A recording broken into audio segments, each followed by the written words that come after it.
Time for another episode for Inclusion Talks, looking at everything to do with all ability in sport. And it's a great pleasure to be here again today. My name is Dan Lonigan. I've got Cindy McDougall with me. We'll introduce Cindy in a second, and our very special guest today. We're here, of course, for Aussie Home Loans, who deal with anyone in Australia. They've got clients in every state and capital. They do Zoom as well, which we're doing for this podcast, and we do for all our podcasts, which you can stream and can get access to on all different social media platforms, including Spotify, iTunes, etc. Areas of expertise for Aussie Home Loans include purchasing a property, owner-occupied or investment, building a property portfolio, refinancing, debt consolidation, cash out, construction, pre-approvals, first home buyers, equipment loans, car loans, personal loans, and we've got over 25 lenders on our panel. Cindy, welcome again. Good to have you with us. Yeah, it's great to be back as always, Dan. I love it. Fantastic. Now, tell us about our guest today. So today on our episode of Inclusion Talks, we welcome Sydney-based wheelchair athlete and coach, Julie Charlton.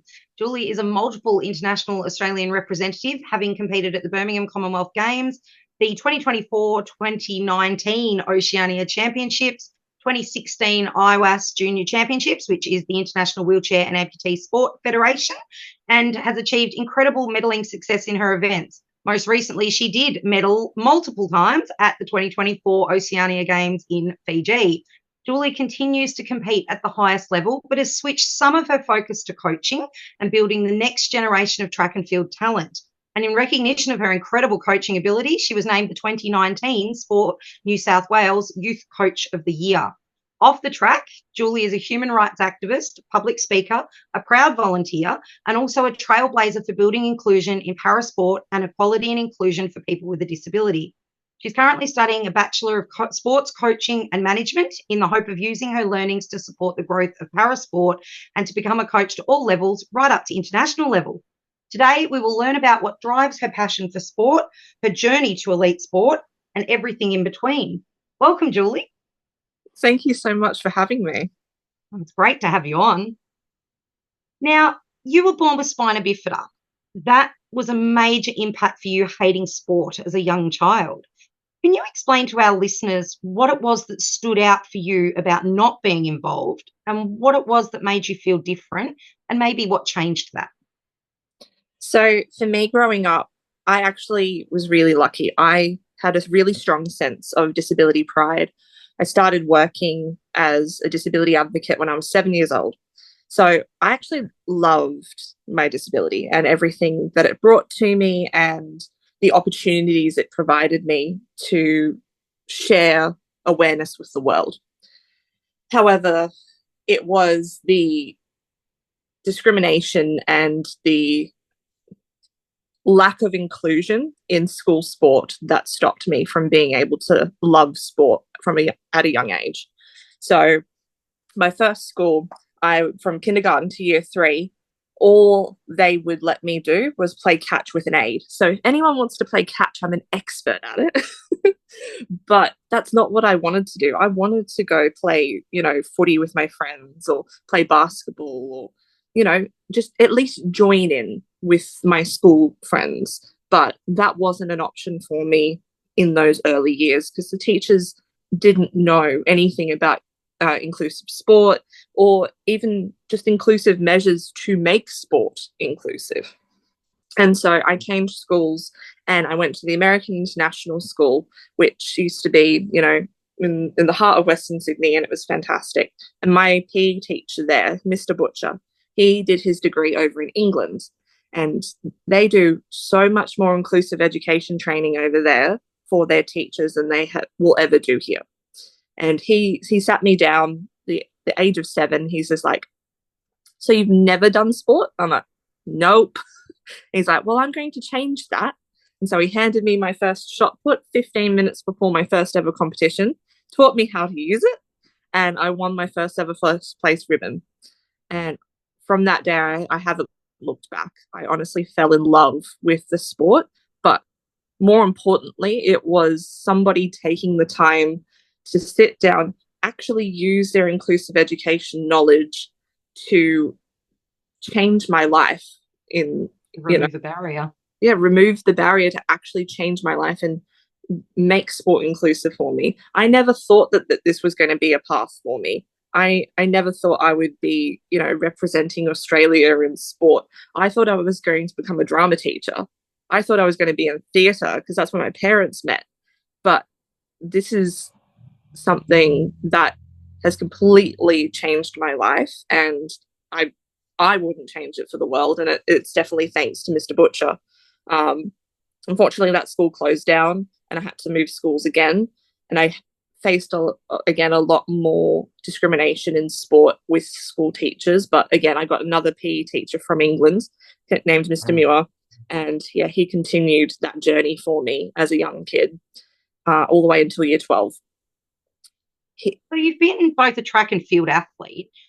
When you were younger, what did that competition look like? So once you got taught how to throw the shot put and you knew you were good at it, what did competition then look like? Was it just schools based, or did you get to take it further? So yeah, when I first started, I'm not one that half-asses things. So I went full-fledged ahead and represented New South Wales by the end of that season at the first, at the time it was the Para National Championships, when we actually had funding for a separate Para Championships. I know, wow. Miraculous, right? This was 2008, so very long time ago. But I got to go to, my first one was in Canberra, and I got to represent New South Wales in Canberra, which was absolutely amazing to be surrounded by people just like me who obviously had been in the sport a hell of a lot longer, but loved it as much as I did and taught me how to love it. Yeah, your community. It made me feel part of the family. And that was an incredible experience. And I was also like, I was hooked. I was just like, I have to keep doing this. And then I, competed in Bendigo the next year, and it just kept going and going and going. Did you just do throwing, or did you do all events back then? So back then, from 2008 to 2012, that was just throwing, and I was doing it standing. So I was an F42 at the time, and yeah, I was doing it standing, trying not to fall out of the circle. But yeah, wow. It was really cool. And then 2012, I met Rosemary Little, who was a bronze medalist Paralympian from London, and she met me at one of my school comps, and they cancelled my discus, and I didn't want to lose out on the money that I'd spent on discus, so I entered the 100 meters because why not. And I sprinted in my day chair, so my regular wheelchair. Oh, wow. And I got to the end, dying at the end, but she was there, and she's like, if you can go that fast in your day chair, let's get you into a track chair. And then that's how she introduced me to Wheelchair Sports New South Wales ACT. So how different is, for those that don't know, Julie, is the day chair to a track chair? Oh, it's incredibly different. So you think of a regular wheelchair. So like on a parking thing, you've got your two big wheels at the front, you've got your two small wheels at the front. It's basically a square, and you sit in it. Whereas the racing wheelchair is very, very, very long. It's got two big wheels at the back. It's got one wheel at the front, and you sit in it like you are sitting on your legs, like kneeling on your legs. And you push with your two front knuckles on a push rim that's about yay wide, about as wide as a 5-cent piece. And you basically, you use your knuckles to push on that push rim.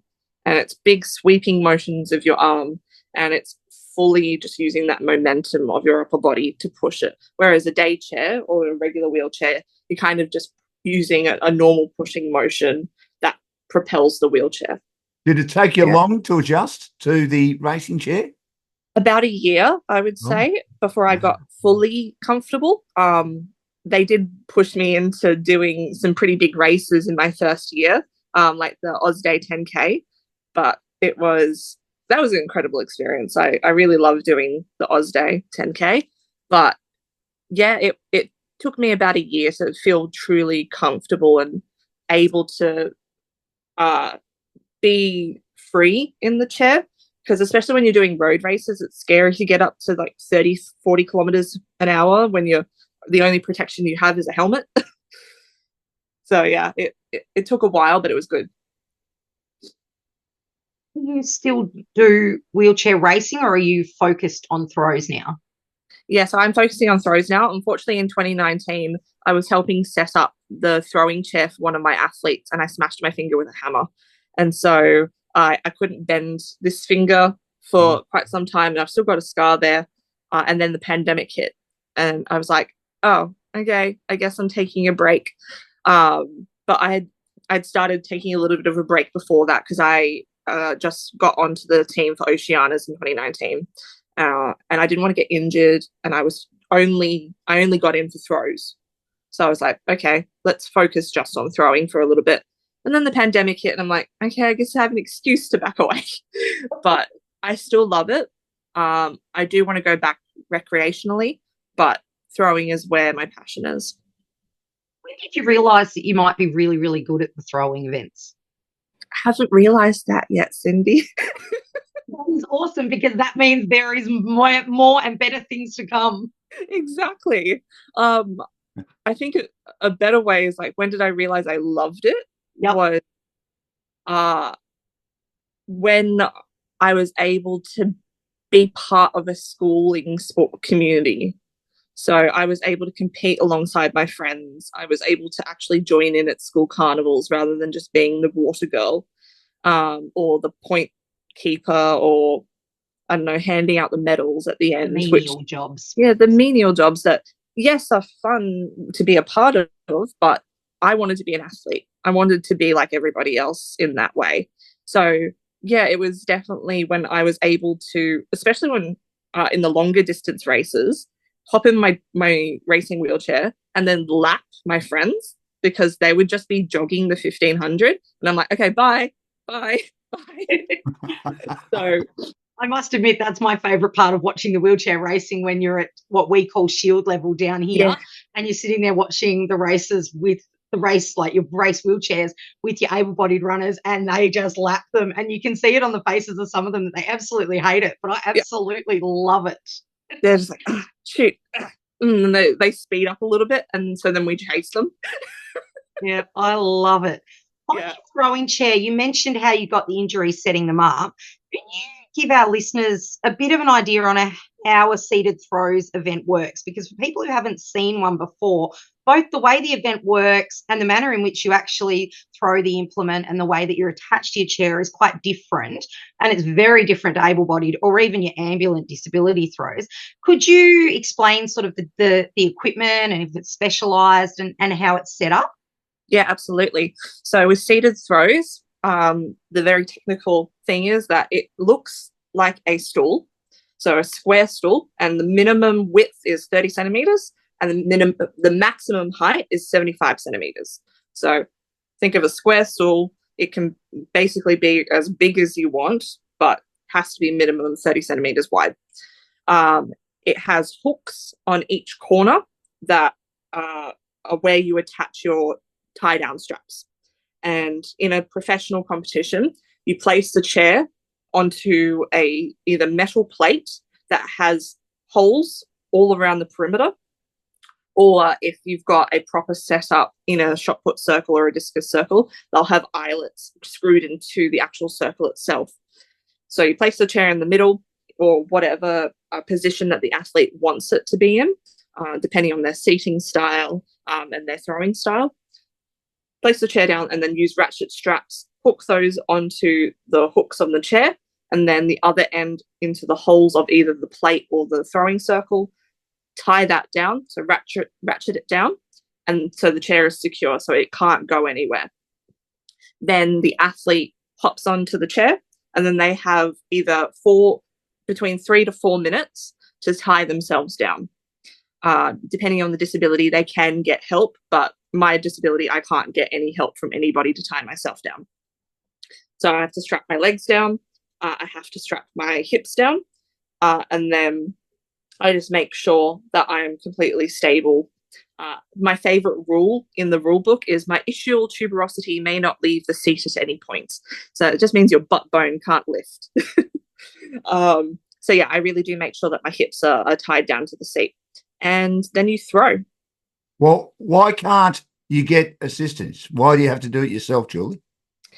So it's to make it all fair. So if somebody in my classification, so the classifications are everybody who has the same disability are grouped together so that they all compete together and are on an equal playing field. If in my classification, it can be anyone between someone like myself who has spina bifida or someone who's just, had their leg chopped off. So it's a bit of a big difference, but we all have the same upper body strength and the same upper body ability. So we don't need help to tie ourselves down, and therefore we can utilize that ability that we do have to do so. Whereas somebody who, let's say, is in the F32 class, which is for acquired brain injury and cerebral palsy, they don't have the ability to tie themselves down often. If they do try and do it themselves, they'll fatigue and then they won't be able to throw it all. So to give them that advantage within their own classification and give them that opportunity to compete fairly, they have an aid there that helps them tie themselves down. Now, we're here for podcasting. Our podcast, of course, today is Inclusion Talks with Dan Lonigan and Cindy McDougall. Julie Charlton is our guest. And, of course, Aussie Home Loans is our sponsor, and we deal with anyone in Australia. We've got clients in every state and capital city, and we do Zoom as well, or they do Zoom as well, and they've got over 25 lenders on their panel. You use Specialised. You said that it is quite strict, I guess, in the way that it's made. Is it expensive, and is it hard to, I guess, access that equipment to be able to facilitate inclusion? Yes. So far in my career, it's taken me 16 years to have the place where I train actually agree to keep the throwing play out for me to train. So I couldn't even have it out to train for Birmingham. I had to beg and plead. For Commonwealth Games, you had to beg for them to have accessible equipment. Yes. So I had to beg, plead, and cry, basically, to have that put out for me. I only achieved it for half of my training block. I could not have it for the other times, which sucked. To get chairs made, you do kind of have to know a welder. But we are getting more well known in the community, and especially in the elite para space, where Paralympics Australia has an equipment fund, and I have applied and just received 2 throwing chairs that will be used for my squad, which is really fantastic. But it does take a while, and it is very specialized to every single athlete. I had an athlete competing with me back in 22, where her chair setup was so specific that she had to have a bar that came out from the front of her chair so that she could lean on it and hold on at the same time to be able to throw, because of the way that her trunk works. My chair is very generic. It's just the square with a pole. I can sit forward, I can sit sideways, but it's very generic. Some people have 2 foot plates, some people have 1. It's all very specialized to the athlete, and so that does determine the cost of everything. Obviously, to get it cheaply, it's going to be heavy. To get it light, it's going to be expensive. So it really does depend. Just on that point, Julie, and for Dan's and our listeners' knowledge, those chairs actually get put on planes and come to competitions with you. So if you can get a lighter framed chair, it is definitely a lot easier when it comes to accessing airports and leaving airports and accessing the transport that you need to be going to and from your accommodation venues. So it's I guess one of those cases where expensive is great, but if you want to get into the sport, there are more affordable options that are available, and it's great that you were able to access some through a Paralympic fund, because that helps build that inclusion and stops those barriers. So that for me is huge. I think that's fantastic. Can I Yeah, that ask? was a big Can I step. ask the? Sorry, Julie and Cindy, and we're here for inclusion talks for Aussie Home Loans, and Julie Charlton's our guest. What is the difference in price? So, if So you were to get the really good ones, are we yeah, talking a huge increase? yes. So a cheap chair can be anywhere between $200 and $500. Right. A expensive chair, upwards of $3,000. Wow. Yeah. So Not easy our money to really find, good, is it? not easy money to find, no. So our Paralympians that are currently getting ready to head over to Paris, their chairs would be around the $2,500, $3,000 mark.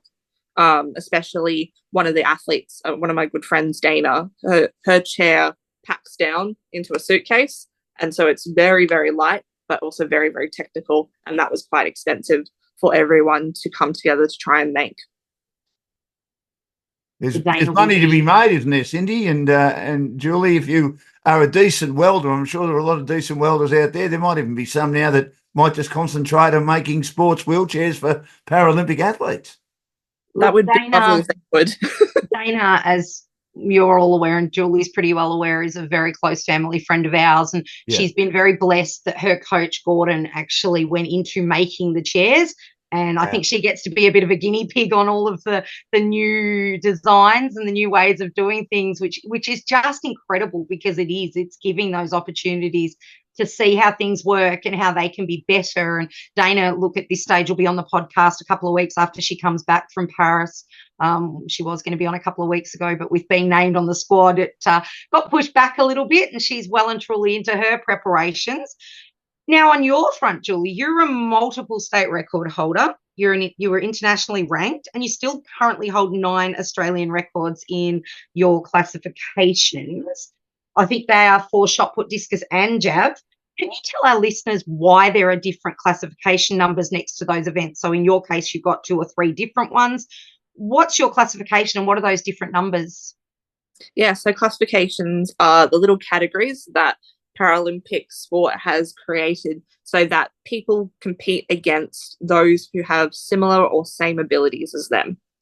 So for me, my classification right now is F57, which means that I am impaired below the waist. So it can be anyone from someone who's missing a leg to fully paraplegic to partially paraplegic, anything below the waist that impairs you from being able to do it standing to the best of your ability. My former classification was F42, so that basically meant that my impairment was as if I was missing one leg. And so it was kind of like an amputee class, but still with my ability, it was like I was missing legs because they don't work properly. But yeah, the classifications are there so that people can compete against those with the same abilities as them. So in Australia, we don't have the opportunity to have specific classification events. So I'm not just competing against F57s and medaling with F57s. I'm medaling / competing with everybody. And so we use a system called the MDS where we compare our distance to our own world record. So my F57 world record, we get a percentage. So that percentage, and then those percentages get ranked against everybody else. So their distance against their world record and so forth. It just makes it a little bit fairer for those who have less ability than some others. So an F32 class who have cerebral palsy or acquired brain injury, they don't have the same upper body strength or movement or anything as me. And so they will be compared against their own class. On that front, Dan, so with the classification, it has been great to see an increase in seated throwing in Australia in the last probably 3 to 5 years. So up until 3 or 5 years ago, Julie would be competing literally with every classification. So it could be cerebral palsy, it could be the F20, which is your intellectually disabled, it could be visually hearing impaired, everybody put in the same bit. But with the increase in throwers, and I really hope it keeps going because it's been awesome to see, it's allowed for seated throwing in some events, not all, to have the opportunity for seated throwers to be only up against other seated throwers. So instead of it being really broad and 10 different classifications as a possibility for medalling, it brings it back down to sort of 3 or 4, and I guess evens it out, which is a great sign that it's growing.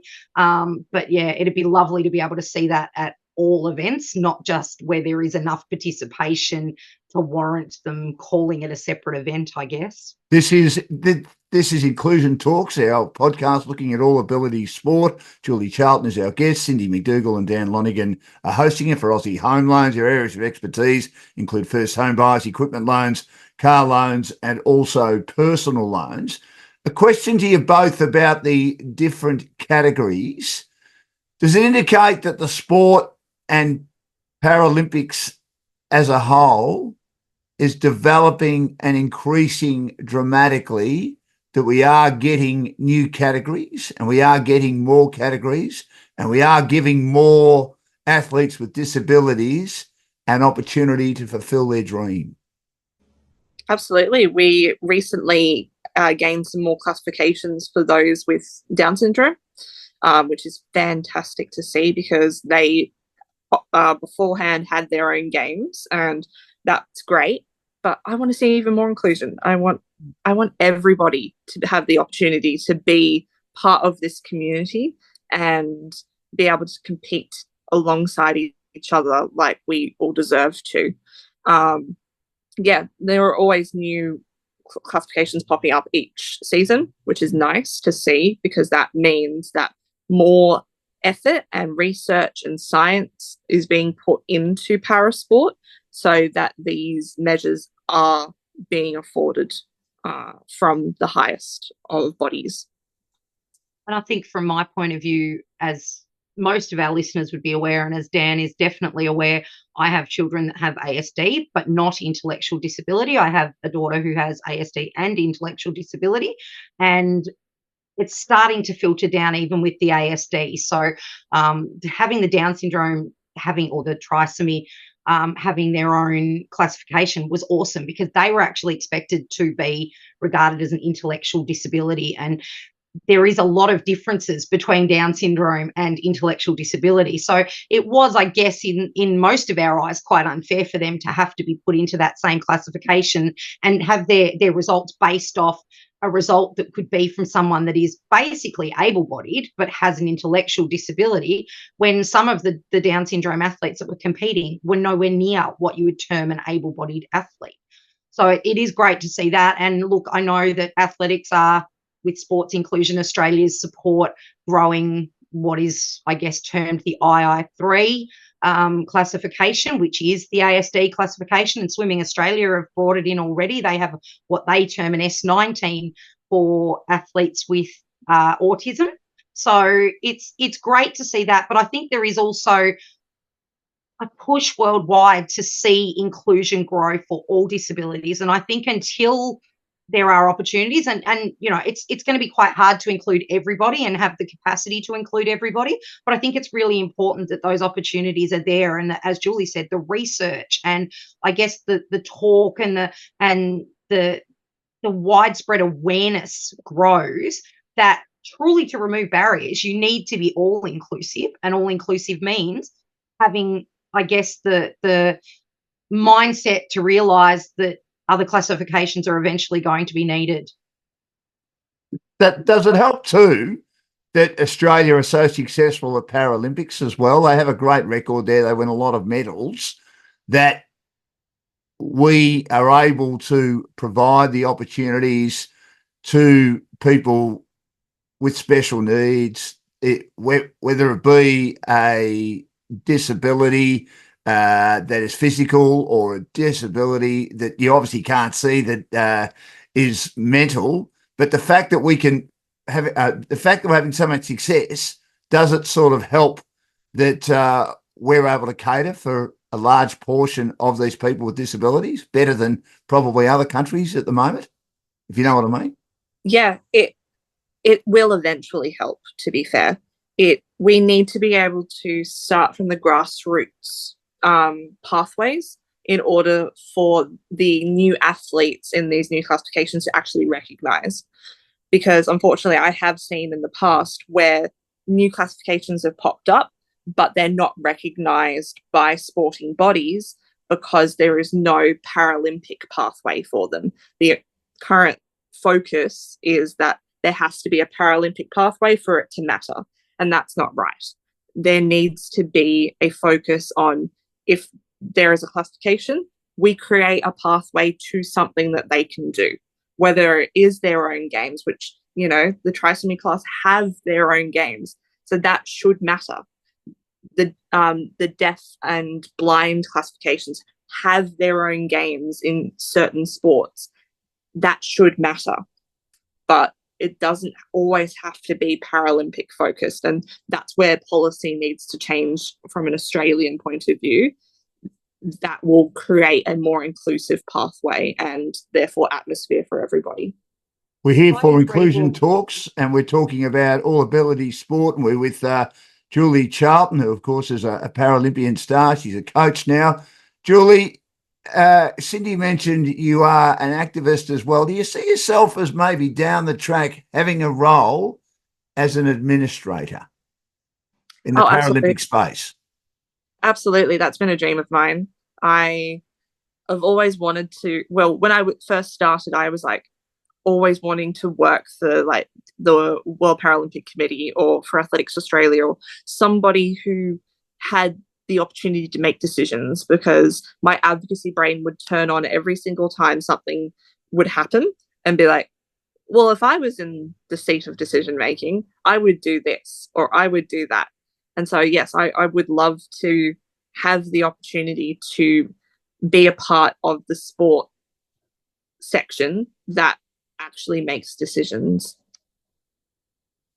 And we're here, of course, for Aussie Home Loans to deal with anyone in Australia. They've got clients in every state and capital, and we do, and they do Zoom as well, which of course we do with all our podcasts, especially here for Inclusion Talks. Or yours, Cindy? Jumping into your roles in advocacy, your passion for social justice and removing inequality is incredible. And you're very passionate about promotion through social media. In previous episodes, we've spoken about the negative side of social media. Have you ever encountered the bad side of social media? And if you did, what advice would you give someone who's trying to build a media presence, especially around advocacy or trying to allow themselves to be heard? What would you say to them to encourage them to keep going? Absolutely. I've been quite lucky. I haven't faced as much as other people have, to be fair. I get quite often the pity, oh, you're in a wheelchair? Oh, I feel so sorry for you. No, don't. Yucky. Go away. No, actually, I hate the word inspirational for myself, because I don't want to feel like people think I'm inspirational for going to Woolworths. I want them to be inspired by the work that I do. And so that those are the ones that I face that make me feel icky. I've started working in the LGBT space because I am the Thrive with Pride ambassador for this year with the Australian Institute of Sport. And there have been so many opportunities, especially with the current situation that's happening in the Olympics right now, with the poor boxer who is intersex and is being accused of, cheating and all of this other stuff. How do you feel about that? Can I ask you? How do you feel about that? Frustrated beyond belief. Okay. Because she deserves to be in the sport of her choosing in the in the gender category of her birth that she identifies with, and not be criticized, accused of, or blatantly bullied out of being able to be at the highest level where she deserves to be. The gender testing that they did of the federation that she was a part of is not valid anymore. That whole organization was disbanded last year. None of it is valid. If she is currently in the Olympics right now and has gotten to where she is, that means that she has passed every single test that they have required of her to do. So are you frustrated, therefore, Julie, like my colleague Glenn Mitchell, and as Cindy is aware, and you may be aware, I do another podcast called Dashing Down to Olympic Adventures, where I speak to past and present Olympians, re these games and past games, and broadcasters. And Glenn, as Cindy would be aware, is one of the greatest. He is just an authority on everything and knows everything there is to know about Olympic sports. And he said it is frustrating that the journalists, because they're looking for a story, they're looking for a negative story. It sort of died off in the last couple of days, but for a few days there, despite all the great performances in the sports, they're all concentrating on this story. So I take it you're very frustrated by that. Yes, I'm always frustrated with misinformation, and I'm frustrated with people spreading lies and perpetrating lies, but also not listening to facts. When they came out with an official statement saying, yes, she's got differing chromosomes, however, this is her. This is what her official documentation says. This is who she is. You have to listen to that, because you can't deny somebody of their own identity. That is wrong. And so I think on my front, Julia, and you'd be aware of all this, is that people don't actually realise how common intersex actually is.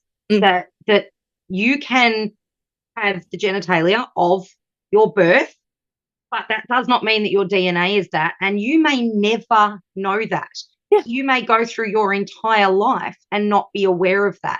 And I think for me personally, I found it so frustrating, some of the comments around, about her genitalia. And, what's she competing when she's got men's parts? And it's like, she doesn't have men's parts. She's a girl. She's been raised a girl. She's gone through all the testing. And as Julie said, that organisation no longer exists. But does that come out in the media? No, because that doesn't make a good story. Well, the Italian girl who she fought, who pulled out saying this is unfair, and then she quickly changed her story, you may be aware, and said it's unfair that my Olympic dream is over so quickly, but she made the decision to pull out. Yeah. Apparently, according to Glenn, she's been paid $100,000 from the International Olympic Committee or the International Boxing Association, one of the two. And I know the International Boxing Association had banned this Algerian boxer and also another one from Chinese Taipei due to their chromosomes. But the IOC had let them through. So, I mean, at the end of the day, has Carini done this deliberately to get the money? I don't know. I mean, it smells, this whole story for me. You may never know. We will never know, and it's not for us to say, but it is truly frustrating for the athlete that has gone through all of this to have her Olympic dream sort of tainted by all of this bullying, and it's truly not fair. I think it's a shame that her integrity has been called into question. And I know that that's something you're very passionate about, is, keeping people honest and keeping people accountable. An interesting one from social media this week. On social media platforms, you made mention of the fact that it's been said in the media that there are only 5 Golden Slam winners in the history of tennis. And you rightfully pointed out there were 6, the 6th being Dylan Alcott. Given that Dylan is an incredible disability advocate and that the Paralympics are about to start, how do you think we can change the rhetoric to see people with a disability recognised for their incredible accolades and their advocacy that's out there, especially in the media, but also in the eyes of history? Absolutely.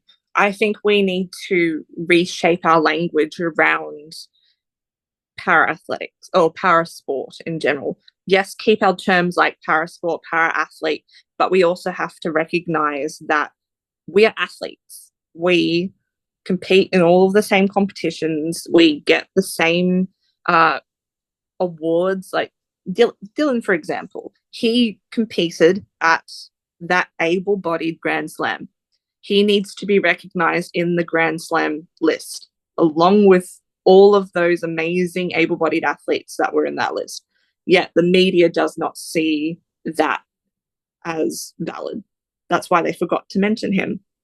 But when it comes to sensationalizing his efforts and his achievements, they will happily do that when it's around International Day People with Disability or when it comes to the Paralympics.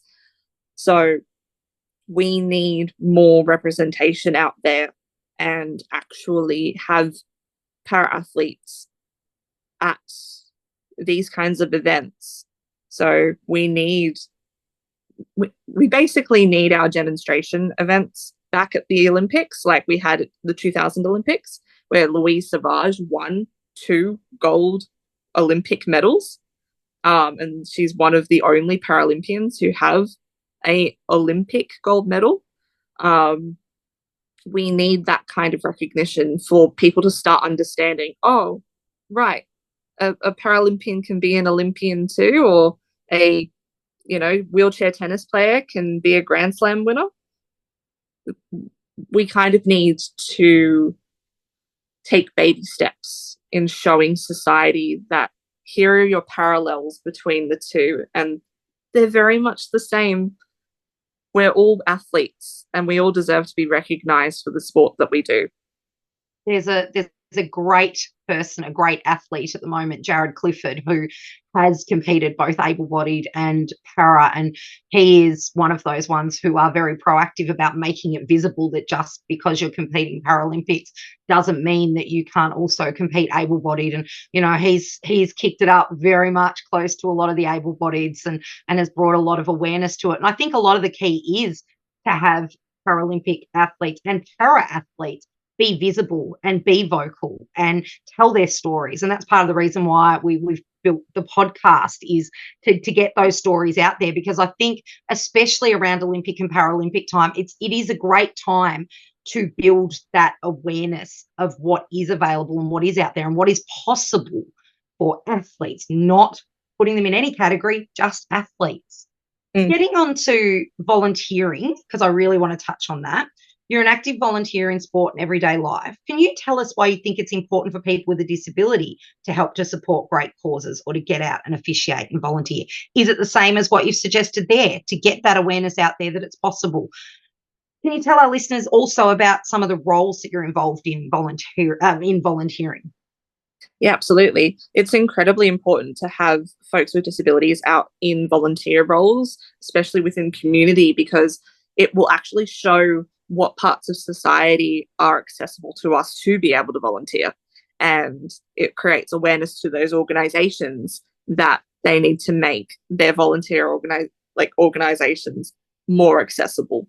But it creates those pathways to be able to see what we are capable of doing, but also what organizations are willing to do and how we can create accessible pathways. In sport, it's so important to have disability representation, especially in officiating and coaching. One of my favorite officials, Summer Giddings, I love watching her officiate because she's like almost completely blind, but she will officiate long jump like there's no tomorrow, and it's incredible because the accessibility measures that they've been able to put in for her to be able to do it just like everybody else, fantastic to see.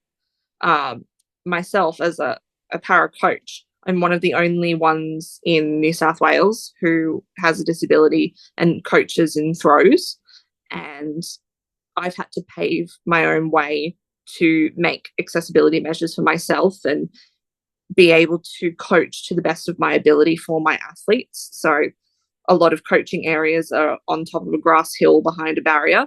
I've had to say, hi, no, I'm going to come sit on the track and be close to my athlete, because my athlete can't come over and talk to me and I can't come over and talk to them. So I'm going to need to be nearby. It's about creating those pathways. And once people see what is available and able to do, they will create those pathways for everybody else moving forward. So yeah, it's just about doing those little steps and, opening the eyes of people who may not understand or may not know. Yeah, some of the other organizations that I've been part of, like Hills Youth Army in my local council, I volunteer with Youth Action, and I volunteer with a lot of different advocacy organizations just to be able to spread awareness around disability. It's one of the best things I've ever done with my life, and I really enjoy it. You ever thought of politics? Definitely. Definitely. Definitely. Yes. No, Really? definitely. That's good. Yeah. No, definitely have thought of politics as part of my future. Definitely as an independent, but because I would get too frustrated with big party politics. But it is definitely something that I want to have a hand in, because the funny thing, growing up, my mother said I could be whatever I wanted to be. And I said I wanted to be a tree. And Great. yeah, a tree. So for me now, as a 25-year-old, that tree is growing my branches out into every single little part of society that I can have a hand in.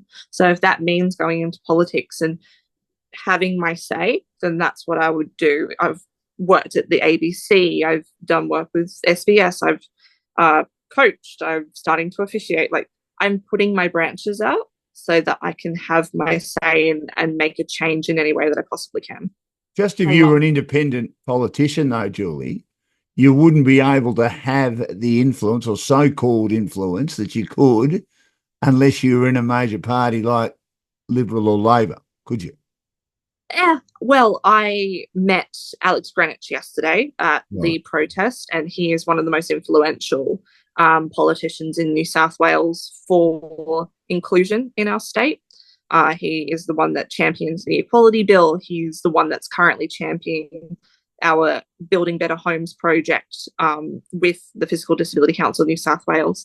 He, as the independent member for Sydney, has done more for inclusion than any of the two major parties have. And so I have full faith behind an independent member to make change. Julie Charlton, who could become a politician down the track. She's a volunteer. She's a coach. We'll get to her coaching in a second. She's also had a lot of success in track and field as an athlete in the para sports. She's our guest today on Inclusion Talks, looking at all ability sports. That's our podcast that we do every week with myself, Dan Lonigan, and, of course, the star of the show, Cindy McDougall. We're here for Aussie Home Loans to deal with anyone in Australia. We've got clients in every state and capital city. We do Zoom as well, and they've got over 25 lenders on their panel. About your coaching.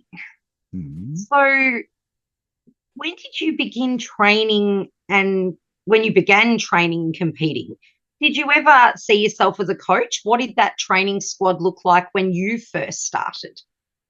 Yeah, I did want to become a coach, but I didn't think I would actually do it until I was like much older or had retired from actually competing and things like that. I was never really part of a squad myself. There was times in my career that I was part of a squad for a couple of months, and then it would become too inaccessible. The squad couldn't facilitate my needs anymore. But yeah, I was 15 when I got my first athlete. She is about to make her Paralympic debut in Paris. Unfortunately, I'm not coaching her anymore, but I'm incredibly proud of Sarah. Sarah Clifton Bly, watch out for her. But yeah, her parents asked me to coach her when she was 12 and I was 15. And I'm so incredibly proud to see where she is now, about to make her Paralympic debut. But we grew up together, and so we were learning the sport as both young para athletes, but also I got to learn what it was like to advocate on the other side. I got to learn the ins and outs of coaching and what it took to advocate for an athlete and actually make change. There were times that our competitions were cancelled, or we weren't allowed to do something that was important to our journey. And so I had to learn how to advocate for that. It was really, really eye-opening to do that as a child. Like, I was 15 through 19 when I was coaching Sarah, and so I was a child doing that, and it definitely has shaped my advocacy journey moving forward. And now I've got Ava, who's my little pocket rocket, and she's incredible, and I'm hoping to get some more athletes soon. But it's one of the most incredible experiences. And so I now run JC Squared Athletics as my coaching organization. Has it What do made you you think a the key better is? athlete? Sorry, Cindy, has it made you a better athlete? Absolutely. It absolutely has made me a better athlete because I get to see the perspective from both sides of what sport looks like. Because as an athlete, you kind of just sit there thinking, oh, my coach knows nothing. Like, I know they're telling me what to do, but blah, blah, blah. And like, you kind of just go with the flow. But when you coach and compete, you'll be like, oh, I need to apologize to every coach that exists ever. The stuff they go through is ridiculous. Like the politics of it all and the stress and the anxiety and the elation and joy and all of the differing emotions that we go through as coaches is incredible. But yeah, I need to apologize to every single coach that's ever existed. You do an amazing job, and I'm sorry for every athlete that's given you crap. On those two, I've got two questions for you. What do you think the key is to being a good para coach? And what advice would you give to a coach who was thinking about or was approached by a para athlete based on that double knowledge that you have now? So, what would make someone a good para coach is listening to their athlete, actually knowing what their athlete needs, who their athlete is, and not making it a cookie cutter coaching experience. Like, not every athlete with spina bifida is going to be coached the same. Not every athlete with ASD is going to be coached the same. It is very unique to the individual athlete themselves. So talk to your athlete, see what they want out of each session, see what their goals are, where they want to head in their career. And if they want to reach the Paralympics, then you make a plan to make them to the Paralympics. But if they want to be a recreational athlete, shape your sessions to be recreational and let them have that fun. But even if they are going to reach the Paralympics, let them have fun. And my advice to anyone who wants to start coaching in the para space is it's not scary to coach para athletes.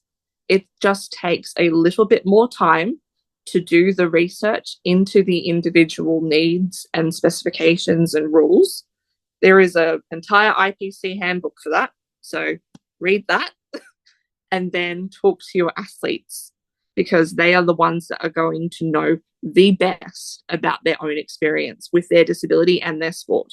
So sit down, have a conversation, be on a human level with them, and then start that amazing journey that you'll have together. And how do you think Sarah Clifton Bly is going to go? I hope she's going to smash it out of the park. Why? I really, really hope she'll smash it out of the park. She's an incredible athlete, and I cried when she told me. I cried when she told me that made the team, and so I'm so unbelievably proud of her. I actually remember her first nationals, and I remember there were people in the crowd, and it always stuck with me. It was people who should have known better, but it stuck with me so much that she was so far back. Like, it was so incredibly hard for her. You could see the effort and the determination, but she was still at the 200-meter mark when a lot of the para athletes, my daughter was one of them, crossed the finish line. And the cheer from most of the people as she came down the home straight in her first nationals was incredible. But there were people there going, why is she even here? She's so far back. She'd actually broken a record in that race, even though she was that 200 meters back. And as all some of the people could see was that she was so slow, but all of us in the para world were going, oh my gosh, look at this. This is incredible. So to see her get to Paralympic level is just incredible. Yeah, absolutely.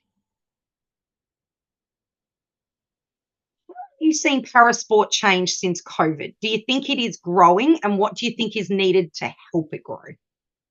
It's definitely growing because we all got to stay home and watch the Paralympics during 2021. Yeah. We all were stuck at home and had the opportunity to actually focus on it rather than it be a background on the TV, not really paying attention to it kind of experience. Everyone was forced to watch it, which was fantastic for me because I would just sit here and be like, yes, I can watch the Paralympics and no one can stop me. No one is going to force me to go outside. But focusing on Sarah and making the Paralympics and what the experience would be like for her, I'd love to double back. And what was it like for you when you made your first Australian team? Can you explain what that felt like? Give us some of the emotions that she might be feeling right now. I was incredibly anxious, and I know she is. We've talked about it multiple times. But can I ask what event it is, Julie? Sorry, excuse me. She's going in shot. Okay, great. Yeah, she'll be an F32 shot put. Okay, great. Thank you. Yeah, I'm really excited for her, and she is over the moon. Like, she's genuinely so excited to make the Paralympics because she made her first Worlds team last year, and her journey has just gone up and up in terms of her sport. And I remember my first team that I made was the 2016 World Junior Championships. It was self-funded, so my mother was the team manager, my cousin was the chef de mission, and I was the sole Australian team member. But I got the opportunity to make so many new friends from across the world. Again, that community of people that love the sport just as much as me.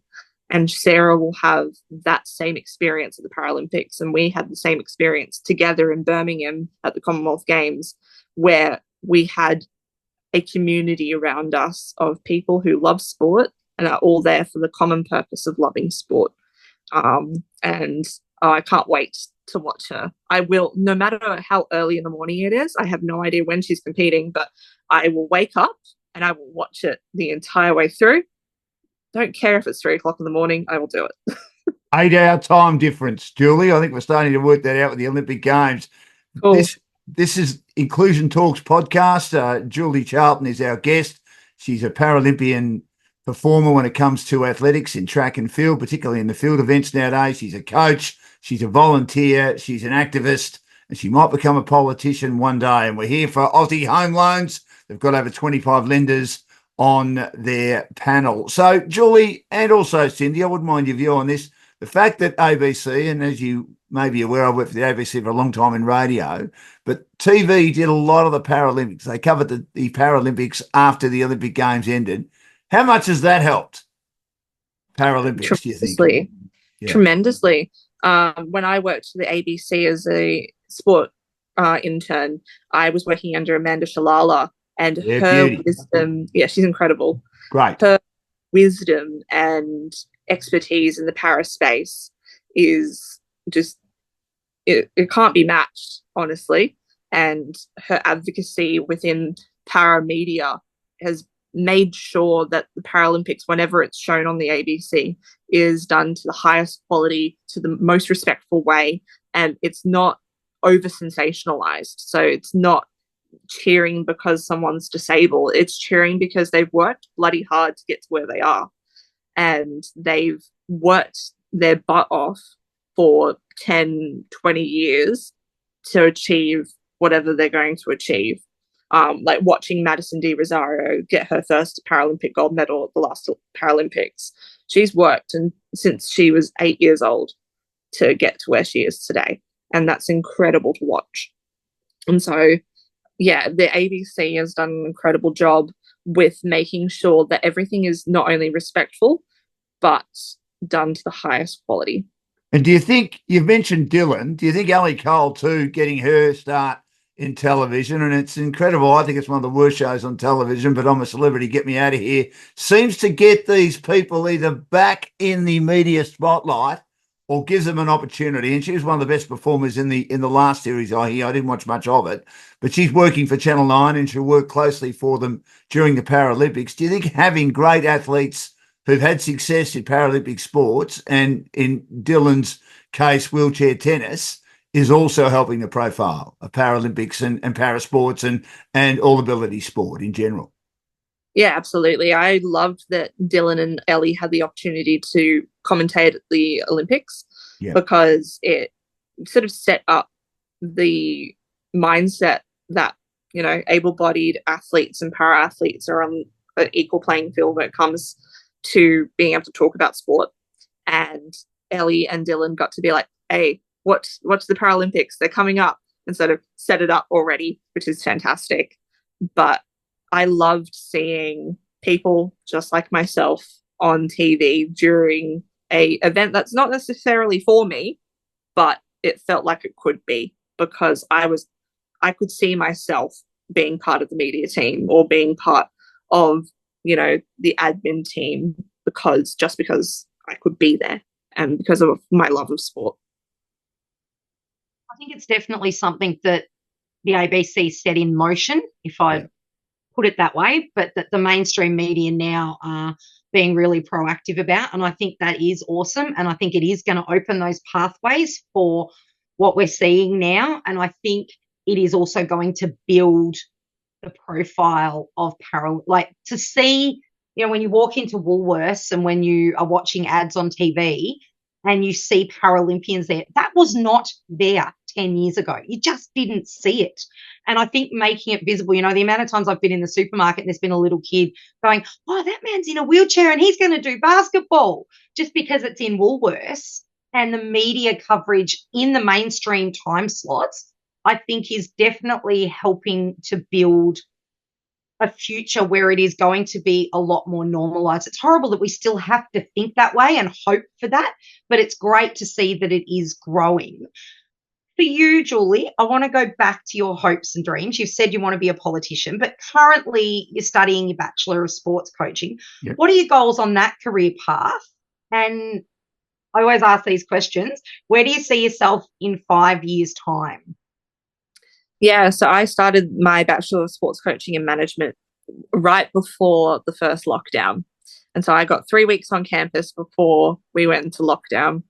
I want to be able to build my own coaching business and also have the business knowledge in order to spread and create awareness around disability sport. And so with JC Squared Athletics, which I have been running since I was 19, I have been able to build my business up and grow my own knowledge and expertise, which has been nice. But also being in that degree teaches the other people in the class what parasport is, because I was the only wheelie in my class most of the time. And so I actually got to lecture for them in their inclusive education and their inclusive coaching module during each degree. And that was incredible, because there were no people with disabilities or people who outwardly spoke about their disability at the uni. And yeah, it was really cool to be able to talk to my fellow peers and be like, hey, this is what I do. I have lived experience. Here's my lived experience. Here is all of my work experience that everyone requires. And I did it myself. Now, Julie, I know you hate the I word, particularly as you say, and I think that is condescending. If someone says you're an inspiration to go to Woolworths in your wheelchair, so what? But I see you as an inspiration.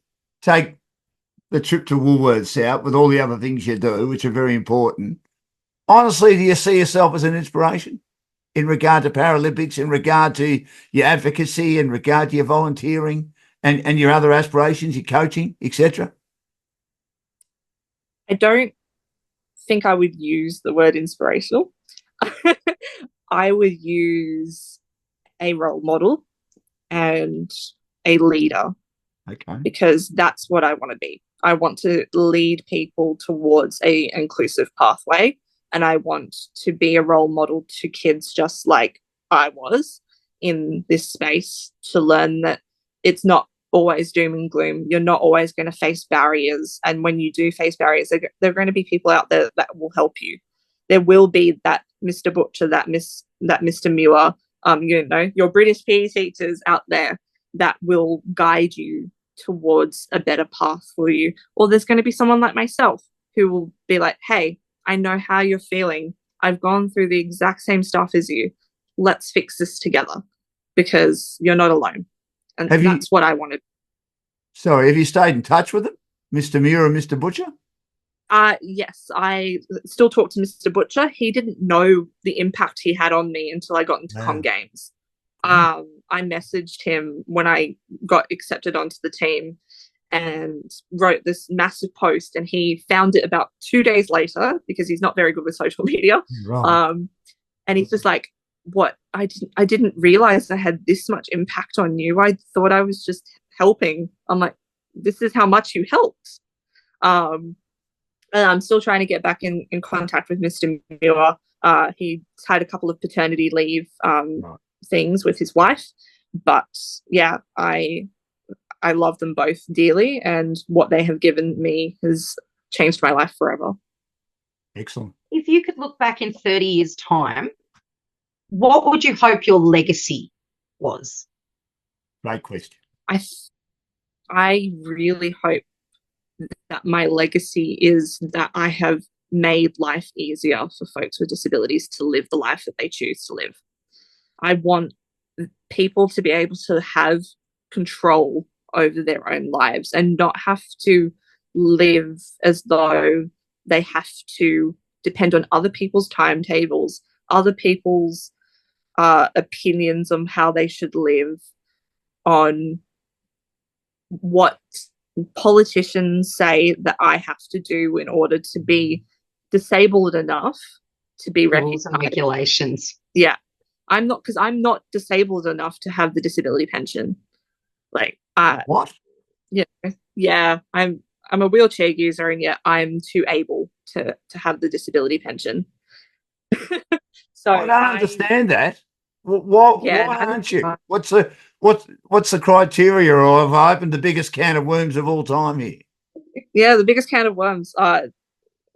From what I understand of the criteria of the pension, is that you have to be dependent on others for your personal care, your travel, your daily interactions, and your communication.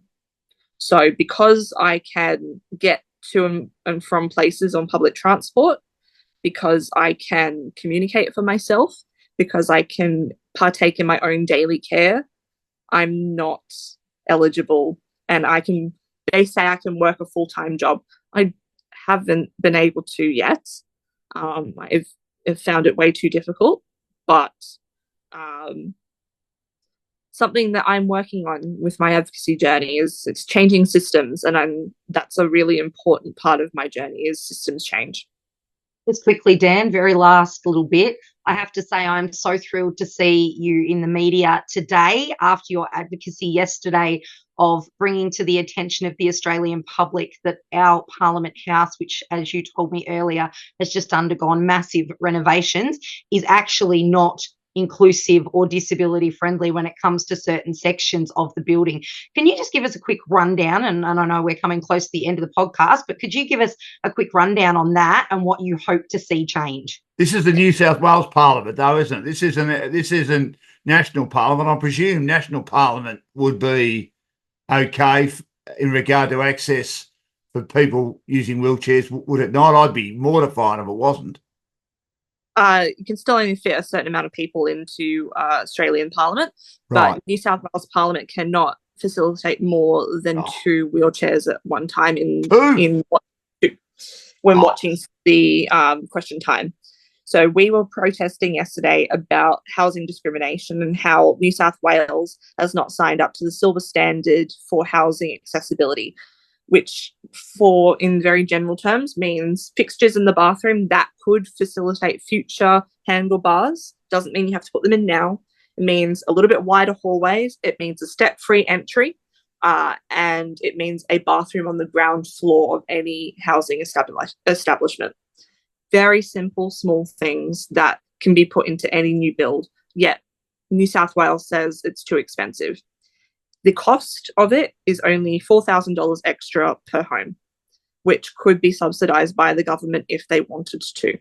Yet they say, no, this is too expensive. It is too hard. We are going to push this to the side. So that is what we were protesting yesterday. And we decided that we wanted to go watch Question Time. We went up to the top of the building to find that we could not accommodate any of us. They had closed it off, 2 wheelies, and we could not get inside. And so it was truly frustrating that for my state, the main house of any kind of politics does not accommodate folks with disabilities. And it was truly frustrating to see. And so we will continue to fight until New South Wales Parliament adopts the silver standard for housing. Have you got a response yet from your television appearance or the fact there was some media coverage today? Has the minister responsible for this area come out? Has the opposition made a comment about it, even though they were in for a long, long time and probably did nothing about it? Has Chris Minns, the Premier, come out and made a comment about it yet? Or do you think he will? Neither of the two main parties have spoken about it. Yeah. We had representation from the Greens Party and from the member for Sydney Independent, Alex Greenwich. He came to our protest yesterday and we handed them a signed petition letter, an open letter from the disability community to hand over to the Premier. They will be discussing it this afternoon, and we hope to hear back from them around 5 p.m. This is why we need Julie in our parliament, Dan. And absolutely more like need her in our parliament. And we need to have you on more often too, even if it's just to discuss different issues. I mean, we've heard your story today, which is, I'm going to use it again, Julie, the I word, absolutely sensational. You're a role model. It's been brilliant chatting to you. We wish you all the best in your future endeavours, especially your coaching career, your degree you're doing at the moment, certainly in your career as an athlete as well. It's been wonderful chatting to you for our podcast, which is Inclusion Talks. Cindy has organised this guest. She's got some magnificent guests. All I do is sit here and open my trap and hope something decent comes out. And we're here for Aussie Home Loans to deal with anyone in Australia. We've got clients in every state and capital city. We do Zoom as well. And they're areas of expertise for Aussie Home Loans. And we thank, of course, Ben and Matt for making it possible for us to be able to do this by jumping on board to get behind us, purchasing a property, owner-occupied or investment, building a property portfolio, refinancing, debt consolidation, cash-out construction, pre-approvals, first-home buyers, equipment loans, car loans, personal loans, and they've got over 25 lenders on their panel. Julie, it's been a pleasure. All the very best, and we hope that Sarah Clifton-Bly, one of your very first students in regard to coaching, has a ripper at the Paralympics. Thanks for joining us. Thank you so much for having me.